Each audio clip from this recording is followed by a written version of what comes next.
नमस्कार, जी मध्य प्रदेश छत्तीसगढ़ देख रहे हैं आप। मैं हूं राम मोहन शर्मा। ये शुरुआत करते हैं एक ऐसी खबर के साथ जो सीधे सीधे आपकी सुरक्षा से जुड़ी हुई है।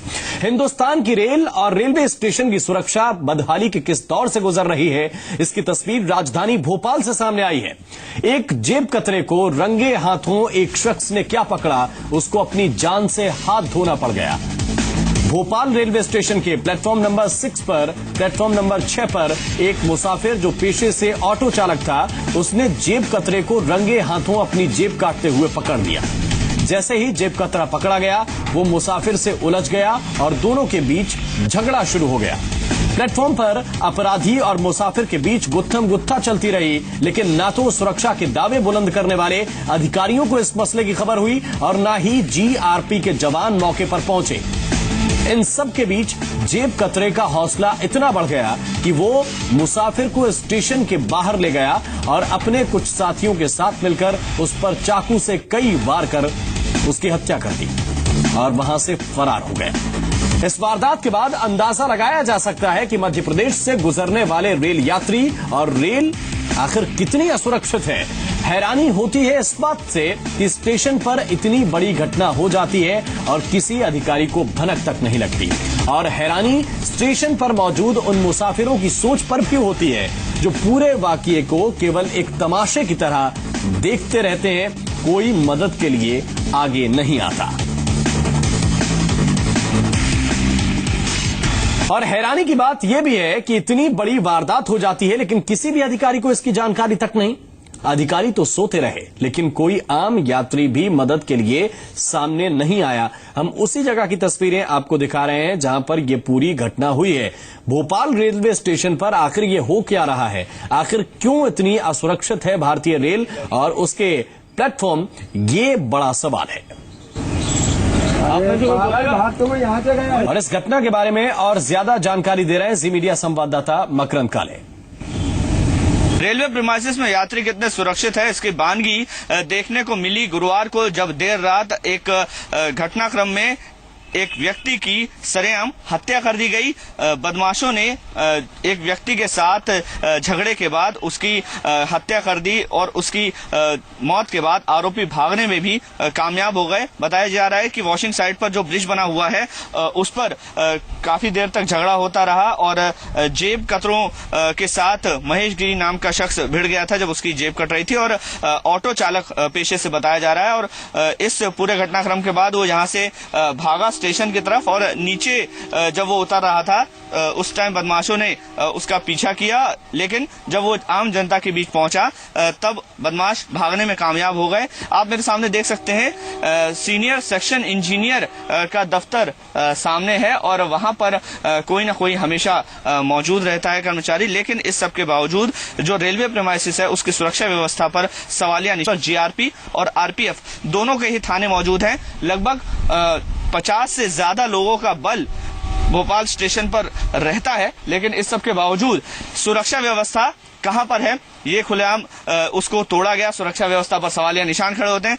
भाई साहब, यहाँ पर देर रात क्या हुआ था, कुछ जानकारी? भाई, मैं मुबीन खान ऑटो यूनियन अध्यक्ष हूँ। मैं जब यहाँ पर नमाज पढ़कर आया तो मेरे को साथियों ने बताया कि पवन गिरी नाम का ऑटो चालक, उसका जो वॉशिंग ब्रिज है जो भोपाल रेलवे स्टेशन से भोपाल कॉलोनी की तरफ छोले के साइड जाता है, वहाँ बीच में कुछ बदमाशों ने उसको घेर के उसके साथ छुरीबाजी की, चाकूबाजी की और उसकी हत्या हो गई, ये मेरे को पता चला। अच्छा, हत्या के बाद अस्पताल उसको ले जाया गया, मारने के बाद, उसको चाकू मारने के बाद, जहां पर उसको डॉक्टरों ने मृत घोषित कर दिया। इस पूरे घटनाक्रम ने सवालिया निशान सुरक्षा व्यवस्था पर तो लगा दिया है, साथ ही साथ यात्रियों में इस घटनाक्रम के बाद काफी दहशत है।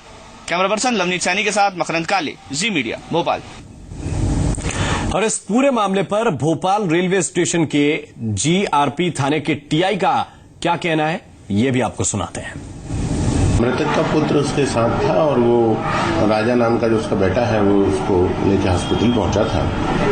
हॉस्पिटल से सूचना मिलने के बाद में फिर हम लोग पहुंचे थे। जो घटनाक्रम है वो पाया गया है अपराध के, उसके साथ उसकी हत्या की है। उसके बेटे ने बताया कि 4-5 लोगों ने मिलकर उसकी हत्या की है। उसमें से एक अपराधी का नाम छोटू मराठा के रूप में सामने आया है और उसकी तलाश की जा रही है। शेष उसके साथियों की भी तलाश की जा रही है। तो जो वाकया भोपाल रेलवे स्टेशन पर हुआ है वो रेलवे की सुरक्षा व्यवस्था पर गंभीर सवाल खड़े करने वाला है। सवाल ये उठता है कि आखिर भोपाल रेलवे स्टेशन पर इतनी बड़ी घटना हो जाती है, काफी देर तक जेब कतरे और मुसाफिर के बीच झगड़ा होता रहता है, लेकिन जीआरपी को खबर कैसे नहीं लग पाती।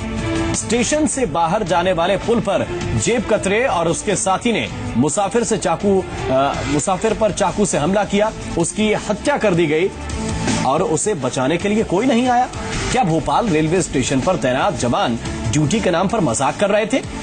आखिर सुरक्षा के नाम पर किए गए बड़े बड़े दावे राजधानी में दम क्यों तोड़ रहे हैं? क्या यात्रियों की सुरक्षा पर खर्च होने वाला बजट सिर्फ कागजी खेल का शिकार हो गया है?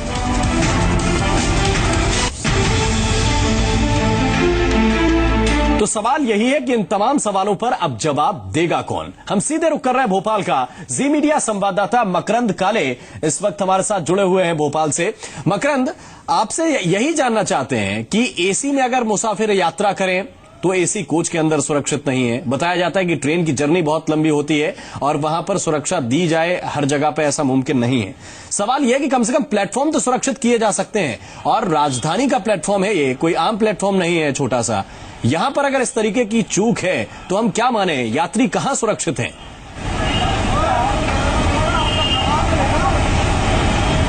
देखिए, बिल्कुल इस घटनाक्रम से यात्रियों की सुरक्षा पर सवालिया निशान जरूर खड़ा हो गया है। मैं इस समय प्लेटफॉर्म नंबर 6 पर ही मौजूद हूं और मेरे पीछे मैं आपको दिखाता हूं प्लेटफॉर्म नंबर 6, जो कि भोपाल स्टेशन का सबसे महत्वपूर्ण प्लेटफॉर्म है। इस प्लेटफॉर्म को सीधे रोड से जोड़ा गया है और इस पूरी जो प्रीमाइसिस है वहां पर एक भी सुरक्षाकर्मी आपको नजर नहीं आएगा। इस समय, जिस समय घटना को अभी 12 घंटे भी पूरे नहीं हुए हैं, उस समय भोपाल पुलिस का या जीआरपी का कोई भी जवान इस पूरे प्रीमाइसिस में आपको नजर नहीं आएगा।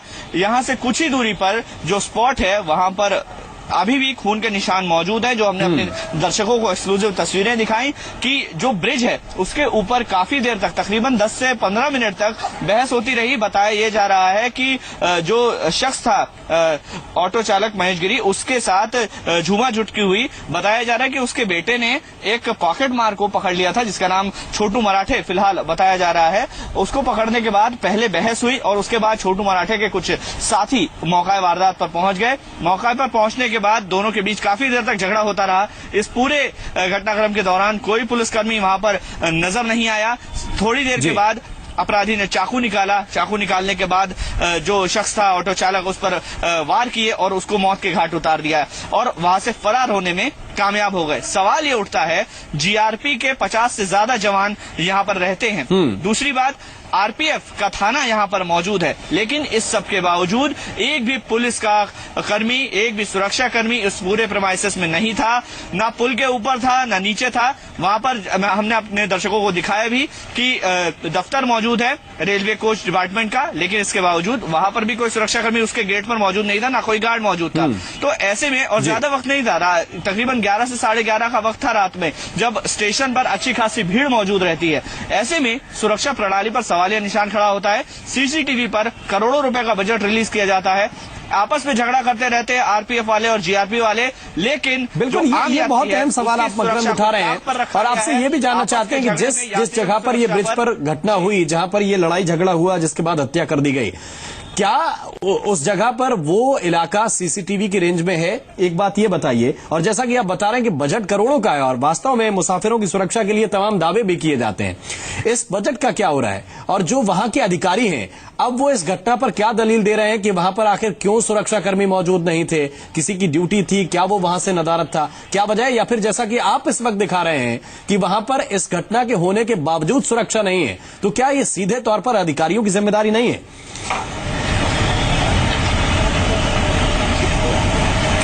जी बिल्कुल, अधिकारियों की जिम्मेदारी यहाँ पर बनती है। जीआरपी के जितने भी अधिकारियों से हमने बात की, वो बल में कमी का नाम देते हैं। दूसरा ये कहते हैं कि हाँ, आरपीएफ ने यहाँ पर सीसीटीवी कैमरे लगाए हैं, सुरक्षा प्रणाली आरपीएफ के हाथ में है, लेकिन उसका कंट्रोल जीआरपी को नहीं दिया जा रहा। जीआरपी और आरपीएफ एक दूसरे पर हमेशा से एक दूसरे पर आरोप प्रत्यारोप का दौर चलाते हैं। आरपीएफ कहती है कि सुरक्षा की जवाबदारी जीआरपी की है, जीआरपी कहती है कि आरपीएफ हमें सहयोग नहीं करता। ऐसे में आम यात्रियों की सुरक्षा आखिर कौन करेगा? क्योंकि पुल पर, जहां पर ये हत्याकांड हुआ है वहां पर सीसीटीवी मौजूद नहीं है, साथ ही साथ वहां पर लाइट तक की व्यवस्था नहीं है। लाइट लगाने की व्यवस्था क्या रेलवे की जवाबदारी नहीं है? और सुरक्षा को मजबूत करने की व्यवस्था जीआरपी की है।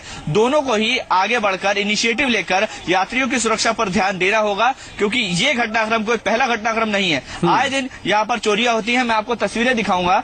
यहाँ पर जो प्रीमाइसिस है, प्रीमाइसिस से सीधे रोड पर जाने के लिए जगह है, बीच में ना कोई गार्ड है ना कोई गेट है, सीधे लोग आते हैं, अंदर आवाजाही चलती रहती है। इस सब के बाद इस पूरे प्लेटफॉर्म नंबर 6 पर तकरीबन 8 गेट हैं, जहां पर सेम सिचुएशन है, ना कोई गार्ड है और ना कोई आने जाने पर किसी तरह की रोक टोक है। ऐसे में अपराधियों पर अंकुश किस तरह से लगेगा, जीआरपी किस तरह से सुरक्षा व्यवस्था मजबूत कर पाएगी? पीआई तो साफ साफ कहते हैं कि हमारे पास बल की कमी है और पूरे जो प्रीमाइसिस है उसको सुरक्षा मुहैया हम नहीं करा सकते, और वो ठीकरा फोड़ते हैं रेलवे पर कि इस तरह का कंस्ट्रक्शन कर दिया है कि हम सुरक्षा मुहैया नहीं करा पा रहे।